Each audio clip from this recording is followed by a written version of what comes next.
Chapter 1. The forest was alive under the silver glow of the full moon, each leaf shimmering as if dusted with starlight. Lila's paws crunched softly against the frost-kissed ground, but it felt like thunder in her chest. Her heartbeat thudded so loud she could almost hear it echoing through the trees. Ahead in the clearing, Kieran waited. The alpha. His presence alone commanded obedience. Even the wind seemed to bend around him. Golden eyes, sharp and unyielding, scanned her from head to toe, and she felt herself unravel under their scrutiny. "You shouldn't have come," he said, voice low, almost a growl, yet carrying that unbearable calm that made every nerve in her body scream. "You're not ready." Lila's throat went dry. I've trained, Kieran. I've. Her words faltered under his gaze. He shook his head, the movement slow and deliberate, like a predator savoring its moment. "You don't understand. Strength isn't measured by survival or endurance. It's measured by dominance, by control. And you," he stepped closer, each movement deliberate, a predator testing the boundaries of prey. "You are not ready to stand beside me." Her ears flattened against her skull, tail drooping like a wounded banner. Shame washed over her, hot and suffocating, as the pack murmured around them. Some averted their eyes, unwilling to witness the humiliation. Others whispered, savoring it. Lila felt her stomach tighten, bile rising. Every insult, every slight, replayed in her mind. The times he ignored her, doubted her, dismissed her as weak. And now, here in the moonlight, the rejection felt like a knife twisting in her chest. But beneath the pain, something deeper stirred. A quiet, burning ember that whispered, "This isn't the end." Her paws dug into the cold earth as she straightened her shoulders, lifting her chin with all the pride she could muster. "I am stronger than you think," she said, her voice trembling, yet carrying a spark that surprised even her. Kieran's lips curved, just slightly, as though amused by a plaything trying to defy him. Perhaps. But not enough. The words hit harder than any punch, but Lila didn't fall. Not yet. The forest seemed to hold its breath around her, as if acknowledging the tension, the fragile line between surrender and defiance. Then, with a surge of emotion she didn't fully understand, pain, anger, and the first taste of determination, Lila turned. Her shadow stretched long under the moonlight as she fled into the forest, leaving Kieran and his judgment behind. He didn't call after her. He didn't need to. The fire she had just ignited in her heart would burn hotter than any moonlit night. And when she returned, she would not be the same. Chapter 2. When the moon watched her break. Lila ran until her lungs burned and her legs trembled beneath her. Branches tore at her fur, thorns scraped her skin, but she didn't slow. Pain was easier than the ache crushing her chest. Only when the forest grew unfamiliar did she stop. She collapsed near a shallow stream, the cold water lapping against her paws. The moon hovered above her, full and merciless, watching as her strength finally gave out. Lila bowed her head, shoulders shaking, and for the first time since the rejection she broke. A sound tore from her throat, raw, wounded animal. Not a howl of challenge. A howl of loss. Her mate had rejected her. The bond still burned in her chest, cruel and alive. A constant reminder of what she had been deemed unworthy of. Every heartbeat echoed his words. Weak. Not ready. Not enough. She pressed her claws into the earth, trembling as tears fell freely now, soaking into the soil. She had loved him quietly, deeply, trained harder, endured longer, swallowed her pride just to stand in his shadow. And still, he had looked at her like a mistake. The forest answered her grief with silence. Hours passed. Or maybe minutes. Time no longer mattered. Eventually, exhaustion dragged her into human form. Naked and shaking, Lila wrapped her arms around herself, staring at her reflection in the water. She barely recognized the woman staring back. Eyes dull, shoulders slumped, spirit cracked. "Pathetic," she whispered bitterly. The word tasted wrong. Her reflection wavered as something stirred deep within her chest. Hot, unfamiliar, alive. Not the mating bond. Something else. Something older. She sucked in a sharp breath as heat rippled through her veins. Her heart raced, not with fear, but with awareness. "You survived." The voice wasn't loud. It wasn't gentle either. It was ancient, steady, and unyielding. Lila froze. "Who's there?" she whispered. The forest shifted. The air thickened. "You ran. But you did not submit." Her hands clenched into fists. "I was rejected," she said hoarsely. "I was cast aside. And yet you still breathe." The truth of it struck her hard. She had expected to feel empty, hollow. Instead, beneath the pain, something was waking, coiled and waiting, like a predator opening its eyes after a long sleep. Lila rose slowly to her feet. "No one will ever look at me like that again," she said, her voice steadier than she felt. "Never." The wind stirred, carrying the scent of power and promise. Somewhere deep within the forest, something ancient listened and approved. That night, Lila did not return to the pack. She walked deeper into the unknown, away from safety, away from familiarity, away from the alpha who had broken her. And with every step, the weak girl he had rejected began to disappear. Chapter 3. The power that answered her pain. The forest did not welcome Lila. It tested her. The days that followed were brutal. Hunger gnawed at her stomach until her legs shook. Cold nights cut through her skin, and the ground offered no comfort. Every muscle screamed as she pushed herself farther, deeper, away from the pack, away from the girl she used to be. She hunted alone. At first she failed. Her strikes were slow, her senses dulled by exhaustion and grief. More than once she collapsed into the dirt, gasping, humiliation burning hotter than hunger. Each failure echoed Kieran's voice in her mind. Not ready. Not strong enough. But something inside her refused to let those words win. By the fifth night, the change began. Lila noticed it when she ran. How the ground seemed to fall away beneath her feet. Her strides lengthened. Her balance sharpened. When she shifted, the pain was different now. Not tearing, but molten like fire reshaping steel. Her wolf was changing. Not larger. Not louder. Sharper. Her senses stretched farther than before. She could hear prey breathing from impossible distances. Smell fear. Taste the air and know what had passed through hours earlier. And then came the dreams. Every time she slept, she stood in a moonlit clearing she did not recognize. A massive shadow watched her from the trees, eyes glowing silver instead of gold. "You carry old blood," the presence said. Lila woke each time drenched in sweat, heart racing, the words echoing through her bones. Old blood. She didn't know what it meant, but her body did. On the seventh night, the forest finally answered her. She had tracked a rogue wolf to the edge of a ravine. He was larger than her, scarred and desperate. When he turned, snarling, Lila felt fear coil in her gut. This time she didn't run. The rogue lunged. Lila moved without thinking. Her body flowed, ducking, twisting, striking with a precision she'd never known. Her claws met flesh. Her strength surged, wild and controlled all at once. When it ended, the rogue lay unconscious at her feet, breath shallow, alive only because she allowed it. She stared down at him, chest heaving. She had won. Not with brute force. With instinct. With power.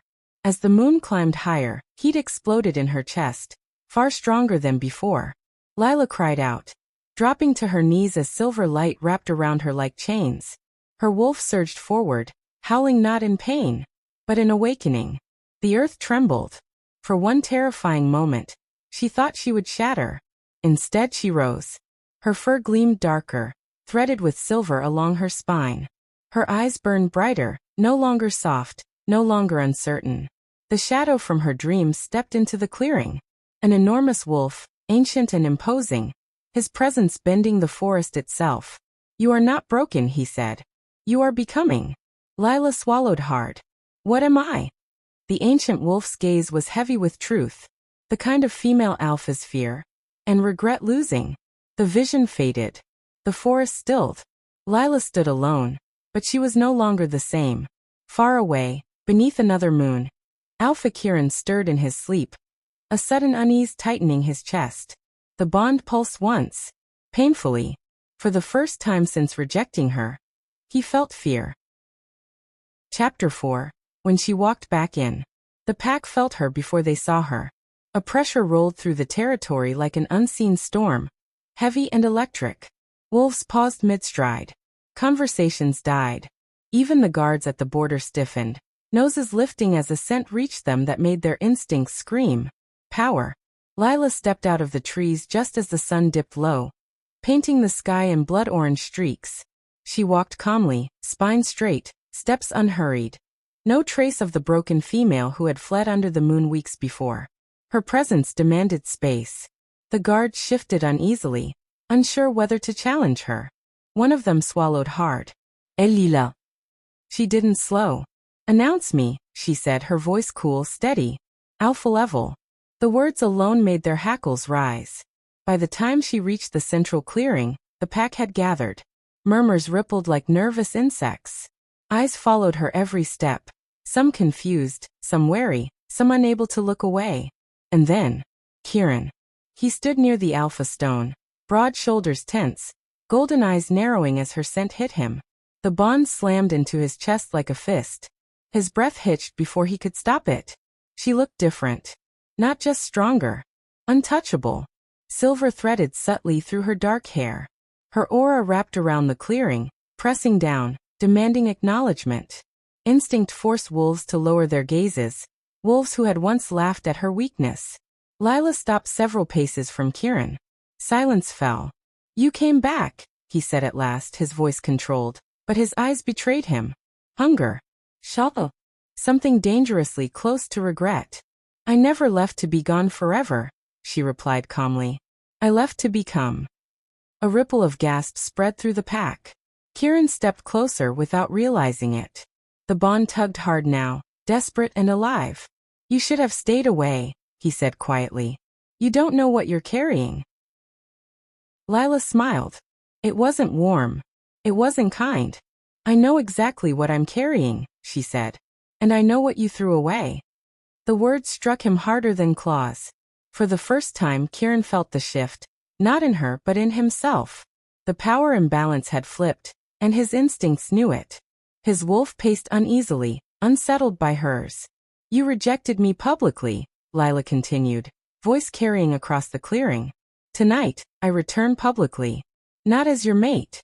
Not as your weakness. She lifted her chin, eyes locking with his. But as your equal. The pack went still. A low growl rumbled from Kieran's chest, half warning, half desire. You don't get to decide that. Lila stepped forward. The ground beneath her boots cracked slightly. The sound was small, but unmistakable. Oh, she said softly. I already did. She turned away then, leaving him standing frozen before his pack, watching her walk toward the guest quarters like she belonged there. Because she did. Behind her, Kieran's heart thundered violently in his chest. For the first time since becoming alpha, he wasn't sure who held the power anymore. Chapter 5. The Alpha Who Couldn't Sleep. Kieran did not sleep that night. Every time he closed his eyes he saw her, Lila standing in the clearing, calm and unbowed, her presence pressing down on him like a challenge he could no longer ignore. The bond burned relentlessly now, no longer quiet or obedient. It accused him. He paced his quarters like a caged wolf, claws scraping against stone as his instincts twisted violently. His wolf snarled, restless and uneasy. She is no longer beneath you. The thought made his chest tighten. By dawn, the council demanded answers. The elders gathered beneath the great oak, their expressions grim as Lila stepped forward. She wore simple black, her posture relaxed, but the power rolling off her made even the oldest wolves cautious. You left without permission, one elder said. You returned changed. I left because I was rejected, Lila replied evenly. I returned because I am no longer weak. A murmur rippled through the council. Another elder narrowed his eyes. Your aura, it is not common. No, Lila agreed. It is not. Kieran watched from the shadows, fists clenched, torn between pride and dread. Other packs had already begun to notice. He could feel it. Foreign scents along the borders, distant alphas stirring, curious, interested. The thought ignited something ugly in his chest. After the council dismissed her, uneasily, cautiously, Kieran followed. Lila, he called, finally stopping her near the training grounds. The morning sun painted her skin gold, and for a moment, he remembered the female who once looked at him like he hung the moon. She turned slowly. Alpha. The title stung. You're dangerous now, he said bluntly. Others will come for you. Alphas who won't hesitate to claim what they see. Her eyes flickered. Not fear but amusement. You mean like you once did? The words cut deep. Kieran stepped closer, lowering his voice. I was wrong. Silence stretched between them. I didn't reject you because you were weak, he continued. I rejected you because I was afraid of what you might become. The truth tasted bitter. Lila studied him for a long moment, then spoke quietly. And now? His jaw tightened. Now I see I lost you.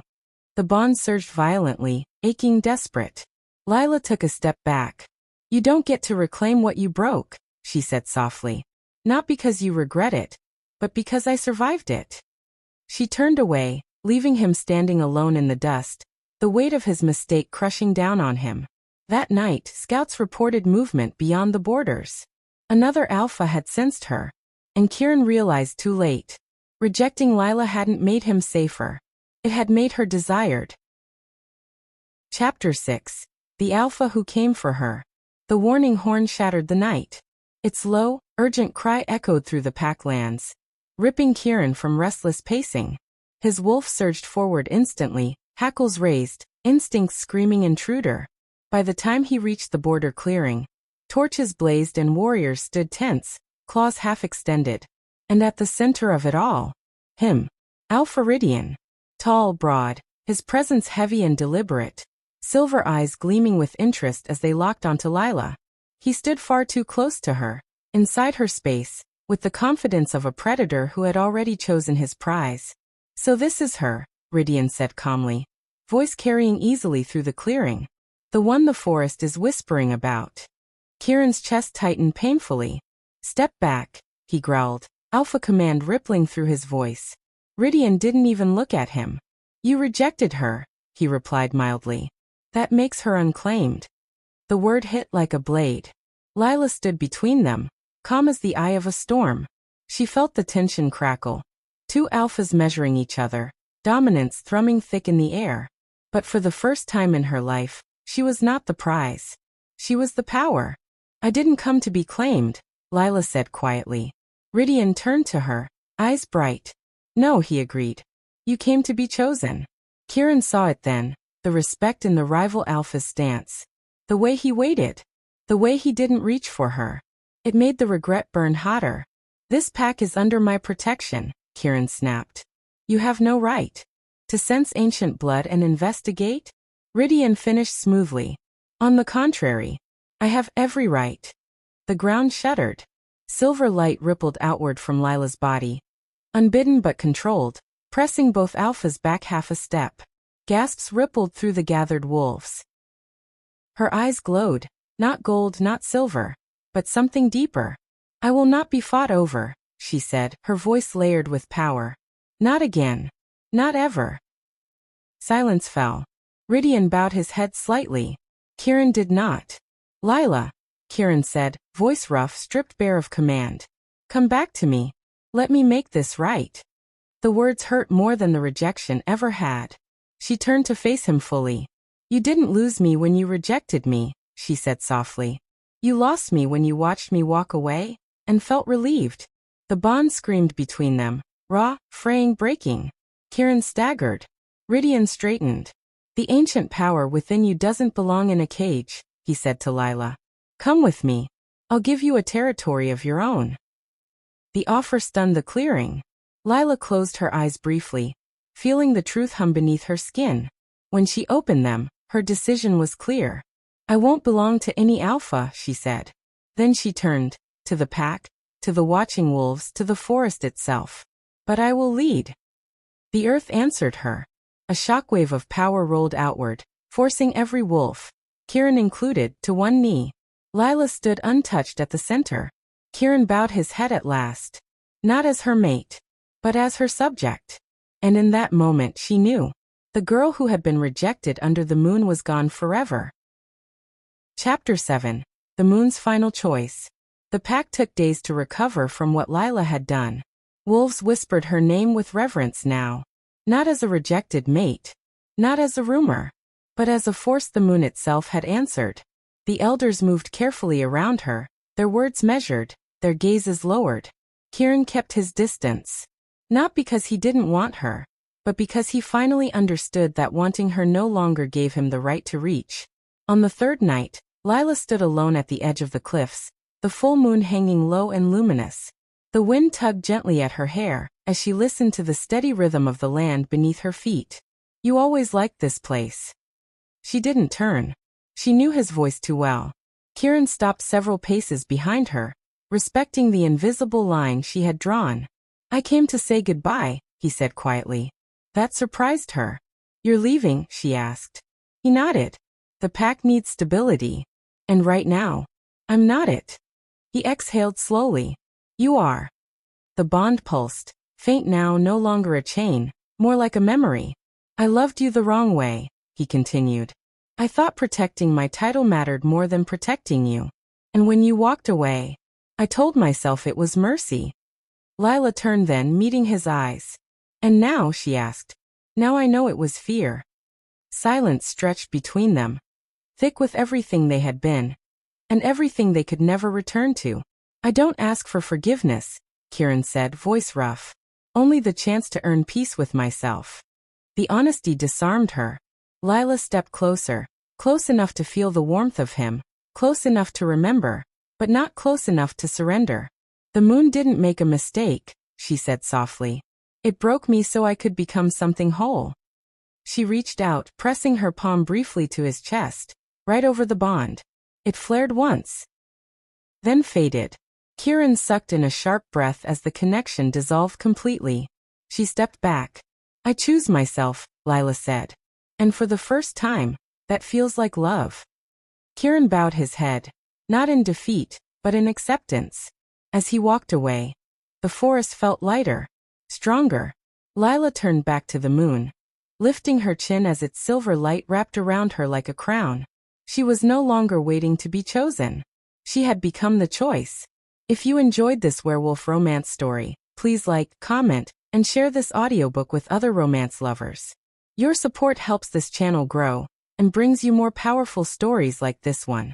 Let me know in the comments. Did Lila make the right choice? Or should she have forgiven Kieran? Don't forget to subscribe for more werewolf romance audiobooks and intense love stories under the moon.